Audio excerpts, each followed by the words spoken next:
Hello and welcome back to California Geology. I am Dr. Robert Lopez, and today I want to talk about the Owens Valley earthquake and some of these range front faults along these mountain ranges in the basin and range, which lead to some young volcanics that occur in these regions as well. So this earthquake of 1872 was estimated to be a magnitude of about 7.8 to 7.9. In fact, a recent paper done in 2008 here by Susan Huff and Kate Hutton, USGS and Caltech, they kind of re-looked at some of the data, and they found that even though the fault rupture in terms of the actual slip near the epicenter was less than the San Andreas fault of earthquake of 1906, the San Francisco quake. This earthquake of 1872 actually had a higher ground motion at regional distances. So what that means is that there was more shaking over a wider area than the 1906 earthquake in San Francisco. In fact, 7.9 is actually something greater than the SF quake of 1906. In fact, this one was 7.8. And this earthquake was felt from Salt Lake City to San Diego. There's reports of people in Tijuana feeling this. In fact, your book talks about a little in John Muir's book, The Yosemite, published in 1912. He recounts what he felt on that night of May 26, 1872. How he was awoken from his sleep. It was a moonlight night, and he went outside and noticed a big rock. He called it Eagle Rock, fell, a big rock fall, right? So he witnessed a rock fall in Yosemite from this earthquake. So if we look at, and then before we actually go into the PowerPoint, when there's a surface break on a fault, we call that a fault scarp. So the scarp would be the surface break, and it occurs up on the surface where there's loosely consolidated sediment, soils. So whenever you have a visible scarp after an earthquake, or that delineates a fault line, geologists take that as evidence for recent faulting. Now, the Owens fault scarp was 12 feet high for over about 100 kilometers, so it was up to 12 feet. So it's quite extensive. That's 60 miles of the surface broke, and you can still see some of that surface break today.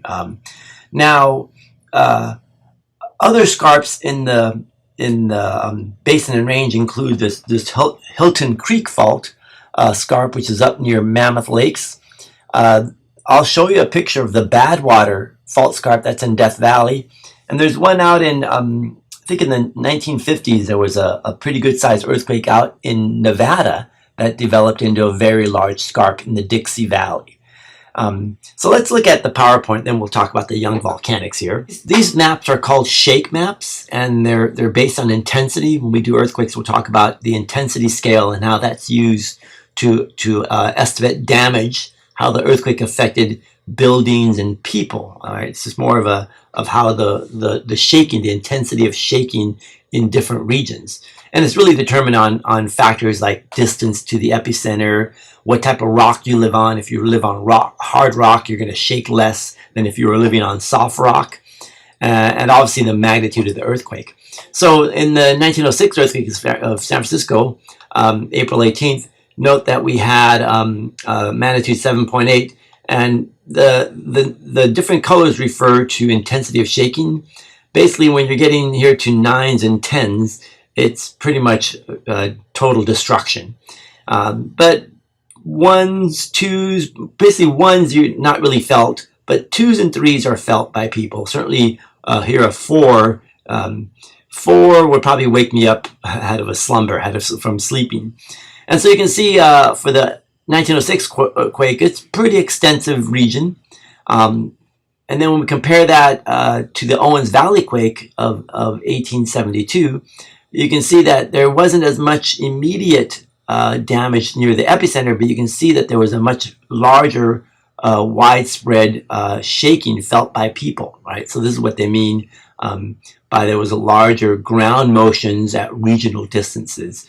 So this quake may have been larger than the 1906 earthquake, But again, our instruments weren't all that well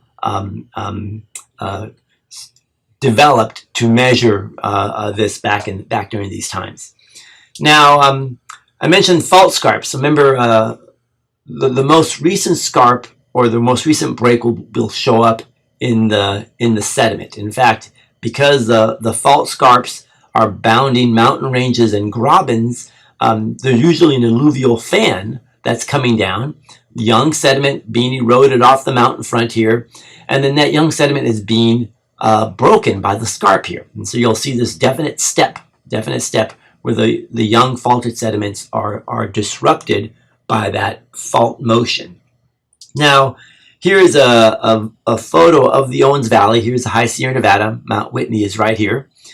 And you can see the alluvial fans coming down here. These are the Alabama Hills, which are another block of uplifted rock. And the town of Lone Pine occurs right in here. And what I want you to notice is there's a distinct line right here, and that is the fault scarp of 1872, which I'll show you a close-up of that in a moment.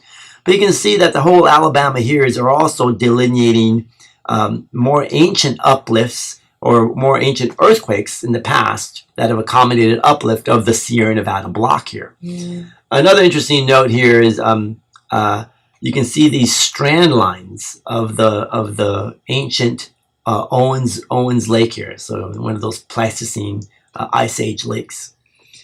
In the next slide here, we're seeing a close-up of that 1872 scarp, right? So here is the 1872 scarp, so it's clearly defined in this region here. Again, it's traceable for about 60 miles, 100 kilometers. Sierra Nevada back in the background here. And then this is a picture that was probably taken in like the 1930s, 1940s, around that time. So the scarp looks relatively fresh.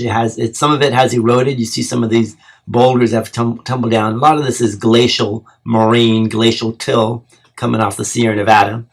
And but this is about 12 feet, so pretty impressive. And the amazing thing to think about here is prior to May 26th, let's say May 25th, 1872, this was a flat surface. You could probably look across here flat and you'd see the Sierra Nevada. But now there's this wall in front of you, and that wall formed in a matter of 60 seconds, about a minute of shaking, caused the floor to be uplifted, and the Sierra Nevada essentially got taller by about 12 feet in those 60 seconds. So that's a testament to the force of plate tectonics and of faulting that's resulting in the uplift of these mountain ranges. Now, I actually took my class out here in about 2004, 2005, and I don't think we found the exact same spot as that previous picture, but we found the scarp here, and we can see maybe here, I'm not quite 6 feet tall, but so here we got maybe 9 foot, maybe 10 foot scarp over here, but you can see it's more weathered, more eroded. It's not as sharp as a previous picture, and that's just a testament to the occurrence of these scarps indicates recent faulting, right? So the sharper these fault scarps are, the more recent the earthquake event. Now, I'd like to show you something on the Google Earth here. So here's Google Earth, and we're looking at the town of Lone Pine. Here's the High Sierra Nevada. In fact, that's Whitney, or actually Whitney is right here. And what we'll do is we'll zoom in to that scarp that I was pointing out here. So let's go back over here. Here we go. Let's see if I can find it here. Yeah, there it is right there. So we're zooming in. You can start seeing the scarp right in there. So if we zoom in a little bit more, there it is right there. So in fact, you'll start seeing the boulders now. We're starting to see the boulders show up there, and those are from those glacial moraines now covered by younger alluvial fans. But here's a scarp right here, right? So there is a definite break and traceable for some distance. In fact, this is one of the rocks we were standing on right here. And I think that picture that I took was right in this region right in here, coming off this offset stream. In fact, this is a good point here. Here's a stream coming down here, and then it's offset to a little bit to the right here, right? So a little bit of right lateral offset occurring right in there.